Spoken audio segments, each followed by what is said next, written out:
Late winter నుంచి నేను ఏ షాప్కి వెళ్ళినా కూడా గార్డెన్ సెక్షన్ని కూడా విజిట్ చేస్తూ ఉంటాను. అలా విజిట్ చేస్తూ నేను ఇక్కడ ఇలా స్ట్రాబెరీ రూట్స్ని చూశాను. ఇదేంటంటే ప్యాకెట్లో ఒక 3 రూట్స్ ఉన్నాయి, బట్ ఆల్మోస్ట్ $14 ఉంది. నాకు పెద్ద వర్త్ అనిపించలేదు. దీని బదులు ఇంకొక 20 days వెయిట్ చేస్తే మనకి స్టార్టర్ ప్లాంట్స్ దొరుకుతాయి. మిగతా బెర్రీ ప్లాంట్స్ని కూడా చూశాను. ఇది జస్ట్ చిన్న కొమ్మని ప్రాపగేట్ చేసి ఇలా బేర్ రూట్ ప్లాంట్స్గా అమ్ముతున్నారు. ఇది కూడా ఆల్మోస్ట్ $14. నాకు పెద్ద వర్త్ అనిపించలేదు. బట్ ఒకటి ఏంటంటే గూస్బెర్రీ బేర్ రూట్ ప్లాంట్ చూశాను. ఇది ఫస్ట్ టైం నేను అబ్జర్వ్ చేయడము. అండ్ దట్టు Zone 2 to 8 ఉన్న ప్లేసెస్లో ఇది పెరుగుతుందట. మన సియాటల్ కూడా ఈ జోన్స్కి రిలేటెడే కదా. సో మెయిన్గా వాళ్ళు Zone 2 to 8 అన్నారు అంటే మనం బ్యాక్ యార్డ్లో ప్లాంట్ చేసినా కూడా ఫ్రాస్ట్ని తట్టుకుని లేకపోతే స్నోని తట్టుకుని కూడా ఎవ్రీ ఇయర్ రీగ్రో అవుతూ ఉంటుంది. సో $14 అయినా కూడా ఒకటి ట్రై చేయాలనిపించింది. ఎలా పెరుగుతుందో మీకు ఫర్దర్ వీడియోస్లో కూడా చూపిస్తాను. సో ఫైనల్గా థిక్ స్టెమ్ ఉన్న ఒక బేర్ రూట్ ప్లాంట్ని చూస్ చేసుకుని కొన్నాను. అండ్ ప్యాకెట్ మీద అయితే పెట్టిన ఫస్ట్ ఇయర్లోనే ఫ్రూట్ వస్తుంది అని రాసుంది. సో ఇంకా ఎగ్జైటింగ్గా అనిపించింది.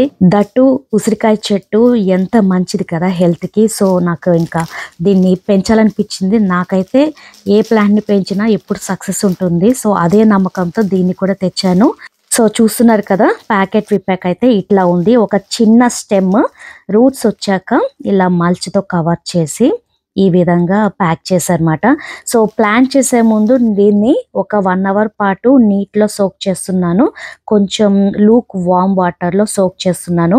ఇది ఇప్పటి వరకు స్టోర్లో ఉండి స్టోర్లో కొంచెం వామ్నెస్ ఉంటుంది, ఎక్కువ చలిని అది ఇంకా ఫేస్ చేయలేదు కాబట్టి డైరెక్ట్గా నేను బ్యాక్ యార్డ్లో ప్లాంట్ చేయకుండా ఇలా పాట్లో ప్లాంట్ చేస్తున్నాను. ప్లాంట్ చేసే ముందు పాటింగ్ మిక్స్లోకి కొంచెం బోన్ మీల్ని యాడ్ చేస్తున్నాను. దీనివల్ల రూట్ హెల్దీగా పెరుగుతుంది. ప్రెజెంట్ అయితే ఇలా పాట్లో దీన్ని ప్లాంట్ చేసేసి ఇంట్లోనే విండో పైన పెడతాను. విండో నుంచి ఎప్పుడైనా సన్ వచ్చినప్పుడు ఇండైరెక్ట్ సన్లైట్ కూడా పడుతుంది. ఒక్కసారి టెంపరేచర్స్ పెరిగాక అంటే ఏప్రిల్లో కూడా మనం బయట పెట్టేయచ్చు. మార్చ్ ఏప్రిల్ ఆ టైంలో దీన్ని బయట ప్లాంట్ చేస్తాను. సో ఈ ప్లాంట్ అప్డేట్స్ చూడాలి అన్నా ఇంకా ఏదైనా గార్డెనింగ్ వీడియోస్ మీరు తెలుసుకోవాలి అనుకున్నా కూడా నా ఛానల్కి అయితే సబ్స్క్రైబ్ చేసుకోండి. ఎప్పటికప్పుడు ఏ ప్లాంట్ పెట్టినా దాని అప్డేట్స్ పెడుతూ ఉంటాను. సో ఇలా చక్కగా ప్లాంట్ చేశాక ఫుల్గా వాటరింగ్ చేయాలి. డ్రైనేజ్ హోల్స్ నుంచి వాటర్ వచ్చేలా ఉండాలి, ఆ విధంగా వాటరింగ్ చేయాలి. సో ఇదండి ఈసారి మన గార్డెన్లో కొత్త మొక్క, ఉసిరికాయ మొక్క.